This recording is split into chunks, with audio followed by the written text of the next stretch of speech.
Alhamdulillah sahabat keluarga muslim dan juga sahabat dari Salah, kita kembali dalam lagi on air. Ya, Mhm. dan kita masih ngomongi masalah mengidolakan seseorang. Mengikuti sang idola. Kan mengidolakan Oh iya seseorang betul. juga.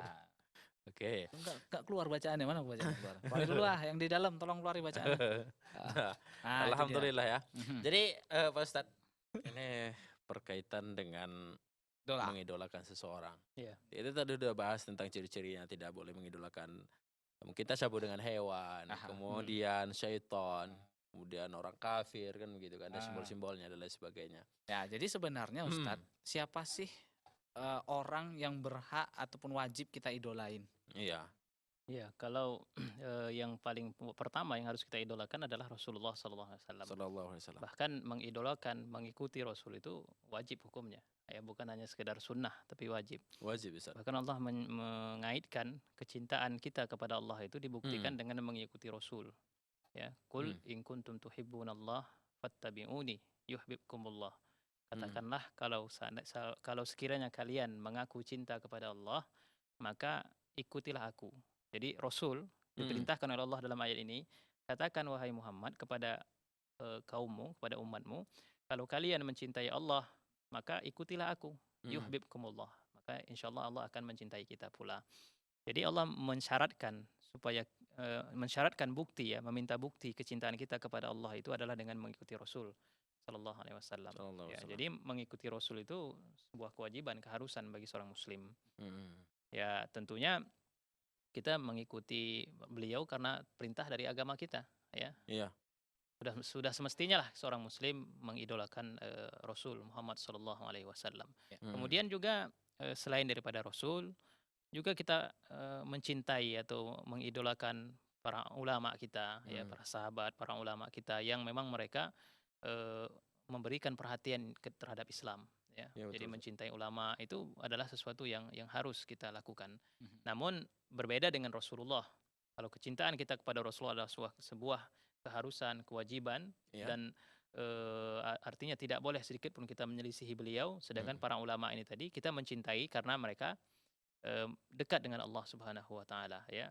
Nuhibbuhum fillah. Kita mencintai mereka itu karena Allah Subhanahu wa taala. Ya. Kemudian kita juga mencintai sesama kaum muslimin, ya. Mhm. Maka itu tidak mengapa. Wallahu taala alam. Oke, Nah, jadi nah. gitu. Nah, kemudian Ustadz, apakah dia termasuk kalau kita ngefans sama Nabi harus ngikuti penampilannya? Misalnya katanya Nabi berjenggot, kita juga harus ikut berjenggot. Iya. Nah, kemudian kalau Nabi itu jalannya misalnya entah gimana, kita harus ngikuti sampai jalan-jalannya pun kita ikuti gitu. Ya, bagaimana Ustaz? Apakah sampai segitunya Ustadz atau? Ya, kalau kita balikkan lagi ke pelajaran usul fikih, ya mungkin dulu sama-sama pernah kita pelajari, ya. Yang Ya, Pernah tinggal sama- kami yang lupa. itu Tahu masalahnya nggak sih? itu.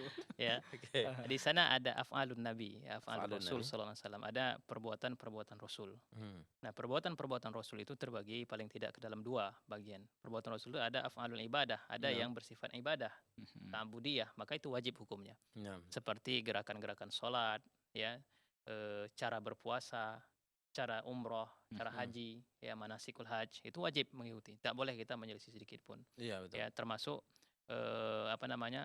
cara beliau yang pokoknya perbuatan-perbuatan tersebut yang dikatakan dimasukkan ke dalam kategori ibadah. Nah, Ya, maka itu wajib hukumnya. Kemudian ada af'alun Nabi itu yang bersifat adah. Ya. ada Adah itu arti kebiasaan. kebiasaan Ustaz. Kebiasaan ini tidak diharuskan mengikutinya. Ya, tidak diharuskan mengikutinya kecuali pada hal-hal yang memang secara nas atau secara sharih menyebutkan kita wajib mengikutinya. Oh. Ya, sepertinya minum dengan cara duduk. Ya, Rasul itu minum dengan cara duduk, dan itu kemudian diperintahkan umatnya untuk minum Dengan dengan duduk. duduk, tak boleh berdiri. Iya. Ya. Adapun misalkan cara berpakaian, ya, maka ini tidak harus mengikuti Rasul. bagaimana pakaian Nabi. Oh. Misalnya Nabi kan karena waktu itu di Arab kan menggunakan jubah, misalnya begitu kan. Iya, betul. Nah, maka dalam bab pakaian ini, selama kita sudah memenuhi kriteria pakaian seorang Muslim, maka tak mesti harus menggunakan jubah. Ya. Apa kriteria-kriterianya tadi? Ya, itu yang kita pahami. Misalnya kalau berpakaian menutup aurat, Ya, ya, Ustaz. longgar, ya, tidak membentukkan badan, misalnya begitu. Membentuk dalam artian sesuatu yang aurat tadi terbentuk dia begitu. Nah, kalau sudah terpenuhi kriteria ini, dan pakaian tadi tidak menyerupai pakaian-pakaian khusus bagi orang-orang kafir, Hmm. maka tidak masalah ya, sudah memenuhi ya. Jadi tidak mesti harus pakai jubah begitu. Nah, Namun bagaimana kalau seandainya seseorang mendapatkan riwayat misalnya kan dijelaskan itu di dalam hadis tadi riwayat bagaimana kemudian pakaian Rasul, duduk Rasul, ya, cara Iya. berjalan Rasul. Mhm. Kalau kita mengikutinya karena kecintaan kita kepadanya, ya, Mm-mm. maka ini mendapatkan nilai pahala insya Allah. Masya Allah. Ya. Misalnya kita tahu kalau Rasul makan misalnya begitu ya, dalam Nah. beberapa riwayat dikatakan Rasul itu makan kakinya diangkat misalnya begitu kan, Mm-mm. sebelah. Kita mengikuti gaya adab-adab makan Rasul itu dapat pahala insya Allah. Ya, tapi tidak wajib. Ya, tidak diwajibkan. Misalnya Rasul cara berpakaian Rasul misalnya begitu. Ya, tak wajib. Jadi kesimpulannya ada beberapa perbuatan Rasul itu dia ada sifatnya kebiasaan, ada yang memang ibadah. Yang ibadah ini wajib. Yang wajib ya. Nah, wajib betul. untuk diikuti 100%. Tak ada kata untuk menyelisihinya begitu. Nah, misalnya. Nah, untuk lebih jelasnya nanti bisalah kita tanya-tanya kepada ustaz-ustaz apa aja misalnya yang termasuk yang wajib diikuti, ada yang atau sekedar boleh saja atau sunnah saja begitu. Wallahu ta'ala. Oke, Nanti kita alhamdulillah. buat tema khusus membahas masalah itu, Bang. Iya, bagus Bisa. lah. Aha. Bahas masalah apa tadi? Apa? Bahas masalah apa? Masalah apa tadi, Ustaz? Tadi lah tadi. Oke. Antum. Baiklah, Pak Ustadz. Heeh. Nah, ini kan kita banyak kaum muslimin yang mengaku gitu kan. Iya. Mengaku bahwa mencintai Rasulullah, mengikuti Rasulullah. Tapi masih banyak di sana komentar ulama, pendapat ulama bahwa ini salah, ini benar. Itu bagaimana sebetulnya cara kita mencintai, mengikuti Rasulullah, mengidolakannya yang benar, yang baik dan benar gitu, Pak Ustadz.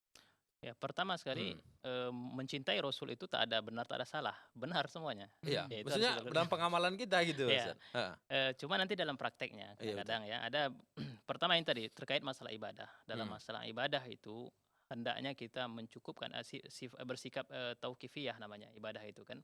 Jadi harus didasarkan pada dalil petunjuk. Karena para ulama mengatakan ada kaidah ya, kaidah yang mengatakan al aslu fil ibadah tahrim. Asal dari masalah ibadah itu adalah haram. Iya, betul. Sampai datang dalil yang memerintahkannya atau dalil ada yang menjelaskan bahwasanya itu adalah ibadah. Jadi Iya. tak bisa kita katakan oh ini ibadah ya. Padahal tidak ada dalilnya. Ini khusus ibadah mahdhah misalnya begitu. Iya, betul. Ada juga memang dia pada dasarnya adalah kehidupan sehari-hari, kebiasaan kita makan, minum. Itu bukan ibadah tapi dia bisa bernilai ibadah. Ya. Ini yang kita maksud adalah ibadah-ibadah mahdhah yang memang zat perbuatan tadi adalah dimaksudkan untuk ibadah. Ya, misalnya cara ruku, ya sujud, itu kan ibadah dia. Bukan perkara tabiiyah, bukan perkara apa namanya kehidupan sehari-hari kita gitu. Nah, yang seperti ini itu wajib ada dalil yang menjelaskan itu ibadah atau bukan ibadah. Nah, ketika seseorang melakukan sesuatu kemudian disandarkan itu sebagai ibadah padahal tidak ada contohnya kepada Rasul dengan alasan mencintai Rasul misalnya begitu, maka ini tidak bisa dikatakan ibadah. Bahkan kadang-kadang ya banyak, mohon maaf, ada yang kadang-kadang dianggap itu bentuk cintanya kepada Rasul, ternyata itu sesuatu yang dilarang oleh Rasul. Bagaimana kita mengatakan itu cinta, tapi kita melakukan sesuatu yang dilarang oleh Rasul. Ya, ya mungkin untuk apa contohnya, ya banyaklah contoh yang kadang-kadang tanpa kita sadari kita melakukan itu gitu kan. Iya, bisa ya. Nah, ini kemarin tuh pernah ada apa namanya? Viral. Apa sih? Viral lah yang enak aja lah. Aku sosok pakai bahasa Inggris payah pula. Nah, kan Viral. ada yang bilang katanya ini rambut Nabi sampai gimana. Oh iya, sampai orang menciumi dan lain sebagainya. Itu kan bentuk rasa cinta sama Nabi gitu. Menurut antum sendiri Ustaz gimana Ustaz? Sampai ngefans segitunya. Pertama kita patut apa namanya? Mengagumilah kecintaan kaum muslimin kepada Rasul sallallahu alaihi wasallam ya. Setiap orang muslim yang sehat kita katakan imannya pasti mencintai Rasul sallallahu alaihi wasallam. Iya, betul. Namun apakah memang yang diberitakan tersebut adalah rambut Rasulullah SAW? Nah, itu kan mesti di cross check lagi. Iya, betul. Ya, betul nggak itu memang rambut Rasul? Dan kalaupun itu rambut Rasul, tidak kemudian lantas harus kemudian kita apa namanya ya? Berlebihan ya dalam itu. Pernah suatu ketika yang apalagi berkenaan dengan zat-zat itu kan seperti fisik ya, fisik seperti ini. pernah Umar bin Khattab Hmm. radhiyallahu anhu, beliau umroh, kita melakukan tawaf di Ya, di Ustaz. Ka'bah. Kemudian ketika beliau sampai di Hajar Aswad, Hmm. ya beliau mencium Hajar Aswad itu. Apa komentar beliau? Hmm. Sesungguhnya engkau ini adalah batu, wahai Oke. Hajar Aswad ya. Kalaulah aku tidak melihat Rasul melakukan menciummu, maka aku tidak akan menciummu. Oh. Oke, Nah, betul. artinya ada memang perkara-perkara seperti itu. Kita kan tidak tahu mana yang memang dianggap berkah di dalam agama atau tidak, kecuali berdasarkan penjelasan dari Rasulullah SAW. Kalau misalkan berkenaan dengan tempat-tempat, ya itu ada beberapa tempat yang memang secara nas syar'i menyebutkan itu ada keberkahan.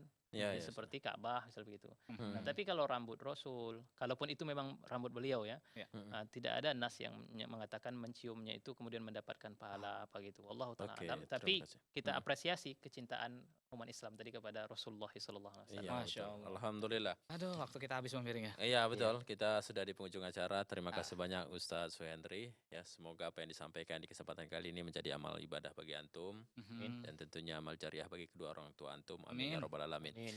Nah, sahabat keluarga muslim dan juga sahabat dari Salah yang telah menyaksikan kami dan juga mendengarkan, kami ucapkan terima kasih banyak, terkhusus juga untuk tadi Ufti Aisyah di Lampung ya. Syukron. Nah, kita tutup perjumpaan ini dengan doa kafaratul majelis. Subhanakallahumma wa bihamdika asyhadu an la ilaha illa anta astaghfiruka wa atubu ilaika. Wassalamualaikum warahmatullahi wabarakatuh.